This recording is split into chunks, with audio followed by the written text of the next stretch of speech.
Hello friends, welcome to my YouTube channel Sankalp classes and computer institute में आप सभी का स्वागत है। आज मैं आपके लिए चैप्टर लाइंस और एंगल का पार्ट 3 लाया हूं। पार्ट 1 और पार्ट 2 में हमने डिस्कस किया था angles, types of angle, complementary angle, supplementary angle, supplement के रूल और उनसे रिलेटेड कुछ एग्जाम्स में पूछे जाने वाले क्वेश्चनों को सॉल्व करना सीखा था। तो आज के इस वीडियो में हम जानने वाले हैं parallel lines, transversal lines, alternate angle, corresponding angles, linear pair, vertically opposite angles. इन सब के बारे में हम डिस्कस करेंगे। तो आइए फर्स्ट पॉइंट और सेकंड पॉइंट, पैरेलल लाइंस और transversal lines. Parallel lines and transversal line. तो जानते हैं कि पैरेलल लाइंस क्या होती हैं? दो या दो से, टू या मोर देन लाइंस इस प्रकार से आगे और पीछे की तरफ प्रोड्यूस हों कि वे एक दूसरे को कहीं भी इंटरसेक्ट ना करें, एक दूसरे से कहीं भी मैच ना हो और उनके बीच का जो डिस्टेंस हो हर पॉइंट पे क्या हो, इक्वल हो। का डिस्टेंस, ये जो डिस्टेंस बिटवीन है A B and C D के बीच का, वह हर पॉइंट पे क्या हो, इक्वल हो। अगर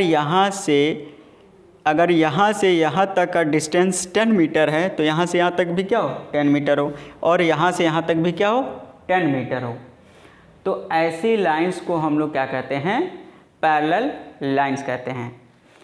और यदि किसी पैरेलल लाइंस को कोई तीसरी लाइन इंटरसेक्ट करती है या उसको क्रॉस करके जाती है तो वो लाइंस क्या कहलाती है, ट्रांसवर्सल लाइन। जैसे मान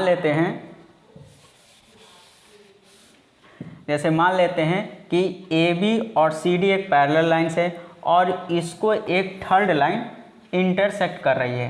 तो ये जो थर्ड लाइन है ये क्या कहलाएगी, ट्रांसवर्सल लाइन कहलाएगी।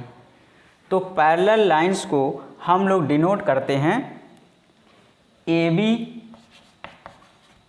Parallel C D. तो ये हो गया हमारा पैरेलल लाइंस और ट्रांसवर्सल लाइन। अब बात करते हैं हम लोग करस्पॉन्ड। तो आइए अब हम जानते हैं करस्पॉन्डिंग एंगल्स। यदि कोई भी लाइन पैरेलल हो जाती है तो उस पर करस्पॉन्डिंग एंगल फॉलो होता है। तो हमारी A B parallel C D है और इस पर हमने मेंशन कर दिया 1 2 3 4 5 6 7 8, ये एंगल हमने मेंशन कर दिया है। तो पैरेलल लाइंस पे करस्पॉन्डिंग एंगल्स जो होते हैं ऑलवेज इक्वल होते हैं। यदि दो करस्पॉन्डिंग एंगल है तो वो एक दूसरे के क्या होंगे, इक्वल होंगे। तो सबसे पहले हम लोग थोड़ा सा फिगर जान लेते हैं करस्पॉन्डिंग एंगल के फिगर कैसे बनते हैं।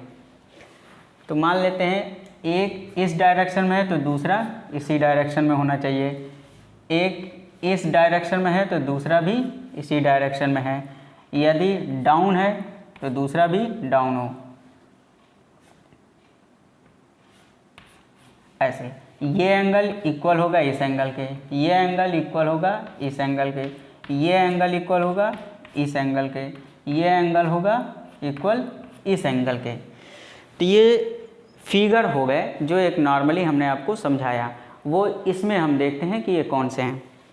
जैसे मान लेते हैं ये है और ये है, क्या है, एंगल 1 है, यहाँ एंगल 5 है, ये एंगल 2 है और एंगल 6 है, एंगल 2 है, एंगल 6 है। इसी तरह ये 3 है और ये 7 है, क्या है, ये 3 है, ये 7 है। इसी तरह ये है 4 और ये है 8।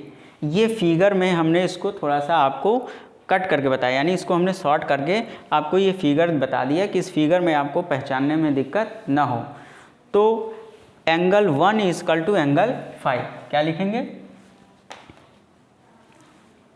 एंगल 1 इक्वल टू किसके है, एंगल 5 के, एंगल 2 इक्वल टू एंगल है 6 के, एंगल 4 इक्वल टू एंगल 8 के, एंगल 3 इक्वल है एंगल 7 के। यानी एंगल 1 की वैल्यू 10 होगी तो एंगल 5 की वैल्यू भी क्या होगी, 10 होगी। और क्वेश्चन को सॉल्व करते समय उन सब का हम रीजन ज़रूर लिखेंगे। यदि आप अपने सॉल्यूशन में रीजन नहीं लिखते हैं तो नंबर्स कर सकते हैं। तो ये रही हमारी करस्पॉन्डिंग एंगल्स। क्या रहे हमारे करस्पॉन्डिंग एंगल्स। तो अब हम जानते हैं कि अल्टरनेट एंगल्स। अल्टरनेट एंगल के भी दो टाइप्स हैं, एक एक्सटीरियर अल्टरनेट एंगल और एक इंटीरियर।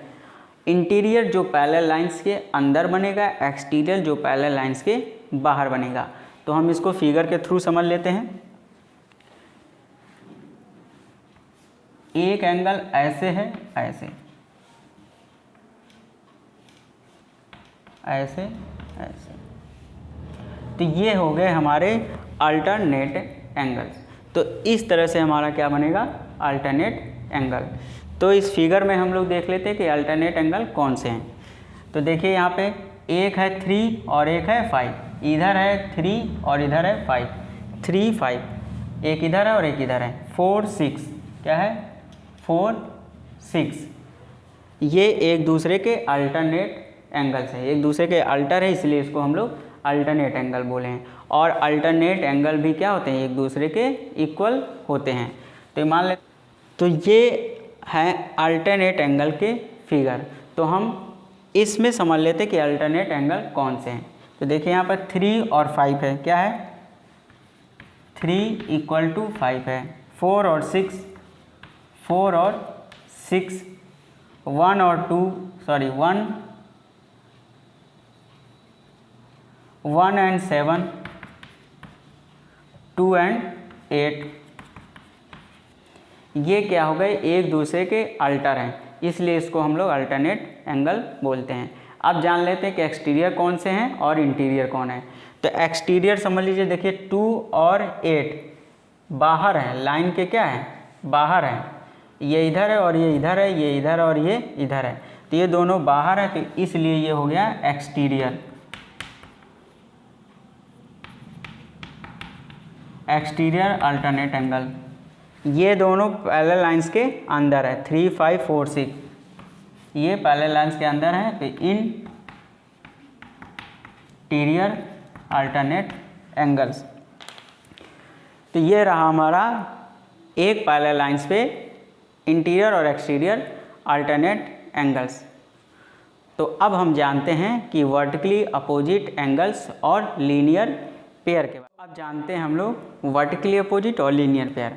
तो देखते हैं सबसे पहले लीनियर पेयर। लीनियर पेयर का मतलब होता है कि एक स्ट्रेट लाइन पे, एक सीधी लाइन पे, एक स्ट्रेट एंगल पे जब दो एंगल बनते हैं तो वो लीनियर पेयर कहलाते हैं। जैसे एक स्ट्रेट लाइन है या स्ट्रेट एंगल है AOB, ठीक, और इस पे दो एंगल बन रहे हैं, एक AOC और एक BOC या COB, 1 and 2। एक एंगल 1 है, एक एंगल 2 है, तो दो एंगल हैं तो लीनियर पेयर हैं। और इनका सम क्या होता है, 180 होता है, 1 + 2, एंगल 1 + एंगल 2 क्या हो जाए 180। क्वेश्चन को सॉल्व करते हैं, रीजन लिखेंगे लीनियर पेयर। कभी कभी एक स्ट्रेट एंगल पे दो से ज़्यादा एंगल बन जाते हैं तो उनका सम 180 होता है, और रीजन में सबसे बेस्ट होता है लिखना ई स्ट्रेट एंगल। जैसे मान लेते हैं इस पे एक तीसरी लाइन बन गई, यानी अब ये हो गया, यहाँ 2 था, इसको हम 3 मान लेते हैं, तो 1 2 3, एंगल 1 2 और 3। यहाँ भी क्या होगा 180 डिग्री होगा, लेकिन यहाँ पे हम क्या लिख देंगे स्ट्रेट एंगल।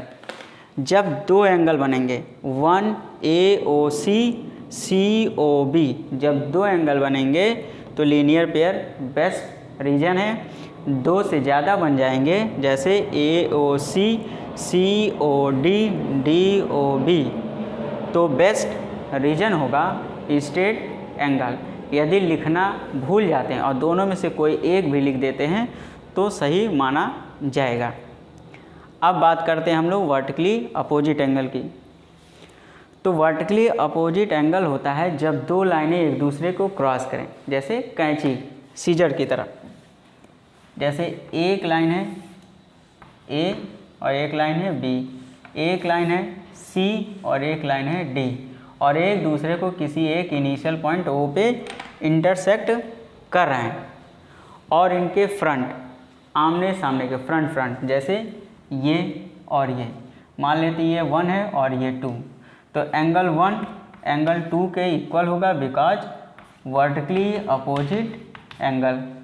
इसी तरह 3 और 4 इक्वल होगा बिकॉज वर्टिकली अपोजिट एंगल।